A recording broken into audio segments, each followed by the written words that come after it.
Now, recently, of course, we had that pullback a little while ago, and you saw that with the bearish signals, the bearish sell warnings that came up. We're going to take a look at the market sentiment tool first.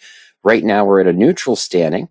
The market sentiment tool is a tool that Ernie developed looking at 13 broad-based market indicators, put call volume ratio across the entire market, SPX days up, gap over the SMA 20, the percentage of stocks that are over their 20-day SMA, percent of new stocks hitting a high low, VIX is currently right in the middle. Most of these are all right in the middle now, although you see the SPX days number up is in the bearish. We've had a strong run this week, of course. The RSI of SPX, the percentage of stocks of the SMA 100, and the MACD gap, of course, has slipped into the bullish. It's interesting that the days up is in bearish and the gap is in the bullish section. But in any case, what these 13 broad-based indicators point to is looking at the history of these specific criteria over an extended period of time. Ernie was able to set fences on the various criteria. So the put call volume ratio you see here, we have a histogram of all of the values of the put call volume ratio across the entire options market going back as far as 2014. So this is the put call volume ratio versus the SPX. You see we see spikes here above 1. That usually is followed up by a rise in the market or getting close to 0.9 here. We had that recent dip, and then we had another dip. It jumped up here, the red line jumped up to about 0.7, 0.75, excuse me, and then we started to move back up again. So it kind of, all these things work hand in hand. And just because this one might slip to bearish or might slip to bullish, you don't start to see a sell warning or a buy warning until multiples have entered that fence after a market event. But what we can see by this histogram is that very infrequently does, of course, this put call volume ratio drop below 0.6. It does, but then it tends to revert back. It's very infrequent that it stays and continues down. Just like it's very infrequent that it really goes up to 0.9 or so and then stays there. You know, it might stay there for a while, but it doesn't keep going. And if it hits these high levels up here, it usually corrects back down very quickly. Yes, I know I drew what looked like a little ghost there for a moment. But that's where the fences are set. So we see here that the ratio is bearish when it's below 0.6, because very infrequently does it continue to stay in this range over that past 10 years or so.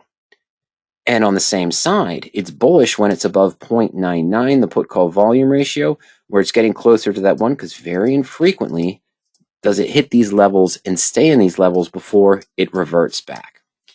So in any case, right now we're at that neutral standpoint. We just came off a recent warning. Oh, that didn't erase the drawings. My apologies. There we go.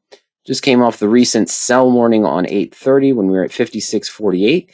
Didn't give us a lot of stronger warnings that I was looking for, but it did earlier. Back here when we were in 8:23, you heard me talk about it then, just about 3 weeks ago, when we were at 6 bearish indicators, 7 neutral indicators. Well, we were seeing these sell warnings, and that's almost close to the bearish sell warning. And we were at that 56.30, 56.16 level.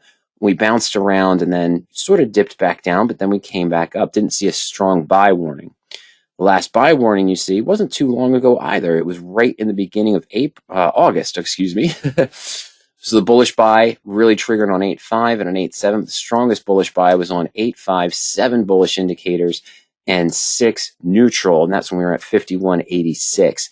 So that was a good indication. Entered in some new married put positions. Ernie entered some new married put positions. Started doing bull put credit spreads again. I apologize. And got hesitant here when we were up at this level, so I let those expire. I haven't traded new ones yet, but we're still in the neutral, so I sort of missed some money opportunities there in that scenario. But we're still at neutral, and we saw the VIX spike a few weeks ago, of course, and now we're getting back down to a more normal level of 1653 on the VIX. A little bit of easing on the volatility. We might see that increase as we come closer and closer to finding out what the rate cut might be, or if there is a rate cut in the next week or so. So we're all waiting for that, of course. Then we know in the next month and a half, we're going to be swallowed up by advertising and campaigning with the elections coming up in November there. So we know there's going to be some volatility in the market. We went up as high as almost 60 on a spike at one point a few weeks ago. And then it started to come back down. And Yeah, it was beginning of August, right? Yeah, that's where we saw that giant spike there. We saw the bearish sell warnings on the market sentiment tool come out on July 11th. Of course, previous webinars you've heard me discuss, that's when we targeted July 11th and 12th, I believe it was, or 10th and 11th. That's when we bought calls on the VIX and exited most of them here in this area, kept one or two and exited here. Didn't get the full profit here on those positions. And a question did come in last week that it came in after the webinar. We had calls on the VIX, and you can see some of those presentations that we talk about the VIX. We'll show that in a moment. And our approach really is when we see the VIX down here in these 12 or 13 levels or below 15, it was actually about 1250, 1260. I bought 16 strike calls on the VIX for, I think, August 20th, August 16th expiration. I can't remember the exact date. But what we typically do is we look to go out about 45 days on the option, look for expirations about 40 to 45 days out in time. We buy calls that typically have a delta of 0.3 or maybe a little bit less. This is not a position to profit long term. This is not a strategy to profit and use every month. We use this in these scenarios when we see the VIX in lower levels, 13 or maybe 12, that it hasn't been in some time or it's been consistent, and then we start to see those bearish sell warnings. You can buy puts on SPY. You could buy puts on QQQ, puts on TQQQ, based on how your portfolio is. This is just a hedge that I use to cover the credit spread or leverage spread portion of my portfolio as an extra broad market protection. But I'm not doing it every month. I'm only doing it in that scenario. Where am I going with this? Well, when the VIX spiked up here and we talked about it and we talked about exiting our calls and the VIX was still at 30, 28 or so, a gentleman asked after that webinar that we had on August 5th or 7th, I think it was 5th or 6th, I can't remember the exact date. I said, well, are you buying puts now on the VIX? And I never actually buy puts on the VIX. It can be done, but why don't I buy puts on the VIX? It's because here, when we're in this range and we're starting to see those sell warnings pop up on the market sentiment tool, this is going to sound corny, but I always have to say it, the volatility of the VIX is very low. The options are fairly cheap. When we have this occurrence, we make profit on those calls, absolutely. I probably closed half here, closed the remaining half around here, didn't catch this at first thing in the morning, but sold the other half about here. Okay, so I could have done better on this position, absolutely. But that got me out of essentially this 8 calls that I bought. I apologize. So we sold 4 here, sold 2 here, sold 1 here, I think, and then had that remaining one and we closed it here. Didn't get these 2 big spikes in that case, but I was still very happy with the profit. Could have been better. I'll admit that. I'm always trying to fine tune this. We're all trying to fine tune our trades. I'm still trying to fine tune this, but it worked out well for me. Sorry.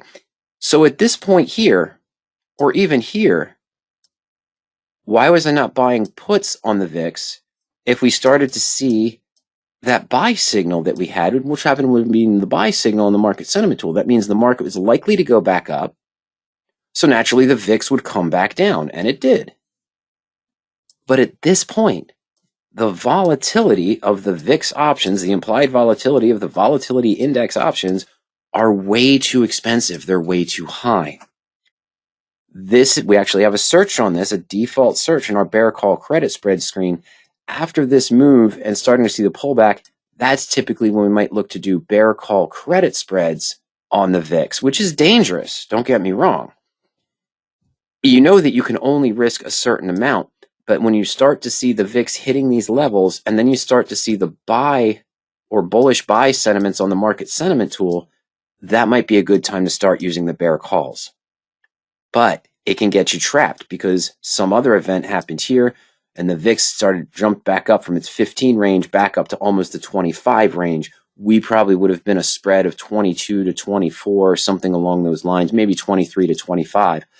But we would have had to scramble to close that spread depending on the time frame. By the way, the bear call credit spreads we use on the VIX are usually shorter term.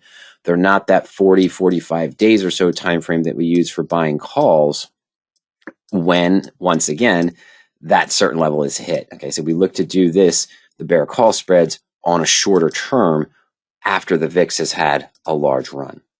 Let's take a look at that real quick. We'll go back to PowerOptions. let's go to bear call credit spread, go to search. All right.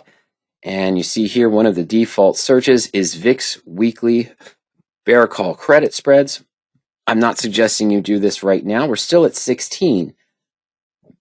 And if the market conditions stay in this neutral range where SPX and SPY are still moving up, QQQ is still moving up, I'd expect the VIX to drop back down to those 14, 13, or 12 levels.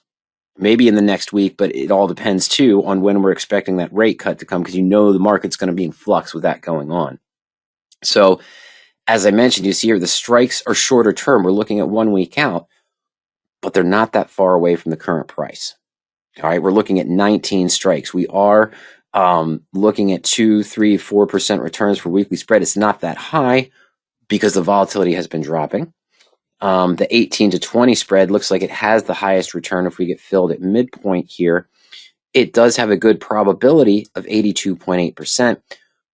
But just like calculating the intrinsic value of in-the-money VIX options, which you can't do the same way you can do with normal securities, because the VIX options price is not based on what you're seeing necessarily. So I could have a 14 strike call on the VIX that's not actually priced at 253. It might be priced lower at, say, at intrinsic value. It might be priced at $2, for example, on a VIX call that's in the money. But it's based on looking at the futures, short-term futures of volatility and CBOE VIX, not this number that's being projected. It's not based on the same way. So probability, unfortunately, falls into that same factor. Yes, I want to see that I have a good probability of this based on the past performance of the underlying, but any given moment, anything happens over the weekend. This is why we showed the weekly bear call credits on the VIX, because we wouldn't hold anything over the weekend. But as we've all seen, even holding a credit spread, debit spread over a week, things change every night. You hear news come out, new things come out. We've got campaign things. We've got news coming out every day about one candidate or the other, and it causes the market to fluctuate. We've got Powell speaking here and there, talking about rate cuts, not rate cuts, this and that. That's all going to, and we still have some last minute earnings coming through too. So that's all affecting everything. So I wanted to point this out, that it's available. I wanted to point this out because of the comment that was made in the survey at the end of the webinar. When we end the webinar and you log off the webinar, you'll see a survey come through with 3 basic questions. And one of the follow-up questions was, do you buy puts on the VIX? And that is why I do not buy puts on the VIX, because up here, even though it had a strong decline down to these levels, the volatility, the extrinsic value of the put options on the VIX were too inflated. Okay, so you need a significant move, and this is a significant move. It's a 50% drop almost. But remember, this price you see here and the price you saw here wasn't based exactly on what the VIX was trading at that time. It was based on the projection of what's out in the shorter term for volatility on the market.